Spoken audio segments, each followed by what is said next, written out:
Salut, je m'appelle Lina Jamil et aujourd'hui je parlerai à propos du film Les Petits Nicolas. Après avoir regardé Les Petits Nicolas, j'ai pu observer de nombreuses différences entre l'école des années 1950 et celle d'aujourd'hui. Et ce film, à travers des aventures drôles et touchantes de Nicolas et de ses camarades, nous montre un quotidien scolaire bien différent du nôtre. Et pour donner mon point de vue, premièrement, je parlerai à propos des méthodes pédagogiques, la discipline et l'autorité en faisant une comparaison entre les deux époques. Deuxièmement, je ferai une analyse parmi la relation des élèves et des enseignants. Et finalement, je donnerai un résumé concernant aux sujets qui seront abordés.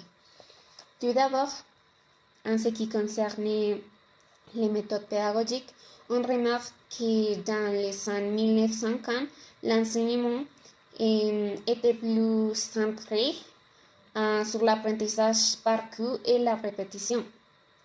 Par exemple, les élèves doivent recopier des lignes, apprendre des tests sans vraiment les comprendre, et les cours étaient surtout magistraux. C'est l'enseignant qui parle et les élèves écoutent, mais il ne peut pas déposer différentes questions.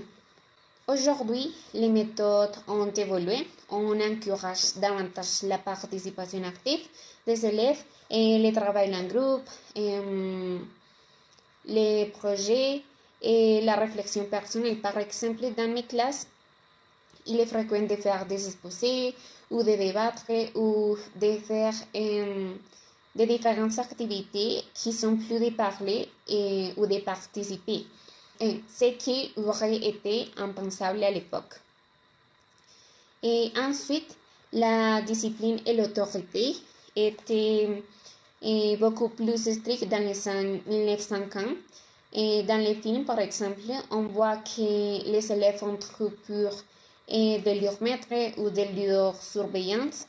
Et dans les cas de punition, était sévère, notamment recopier des lignes, aller dans les coins du salon et dans quelques cas, voir recevoir une tape sur les doigts. Des pratiques totalement interdites aujourd'hui. Aujourd'hui, les enseignants doivent dialoguer avec les élèves et utiliser des sanctions éducatives plutôt que des punitions humiliantes.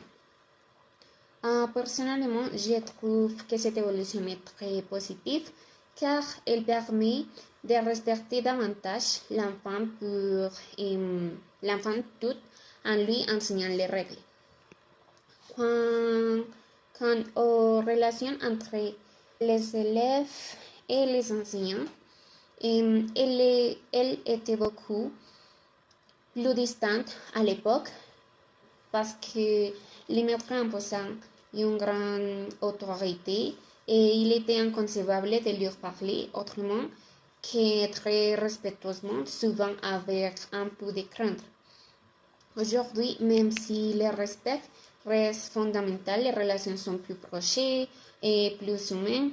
Et par exemple, les enseignants sont plus à l'écoute, ils prennent le temps de comprendre les problèmes des élèves.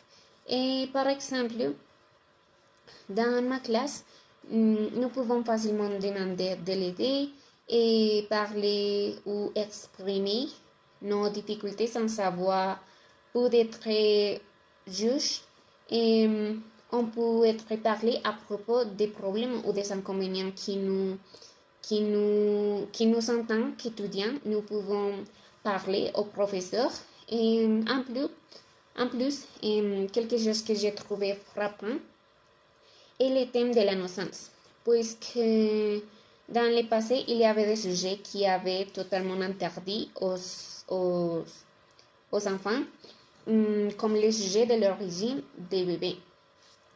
Mais aujourd'hui, les garçons connaissent déjà ce type de thèmes et c'est quelque chose de normal.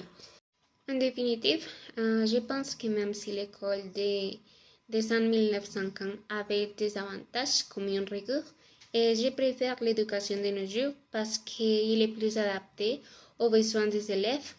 Et, par exemple, elle favorise la créativité, la collaboration, le dialogue et surtout est plus centré dans les sentiments et les émotions des élèves. Pour conclure, le film Le Petit Nicolas est une belle façon de découvrir cette époque, mais heureusement, l'école a su évolution pour devenir plus bienveillante et ouverte. C'est tout. Merci beaucoup.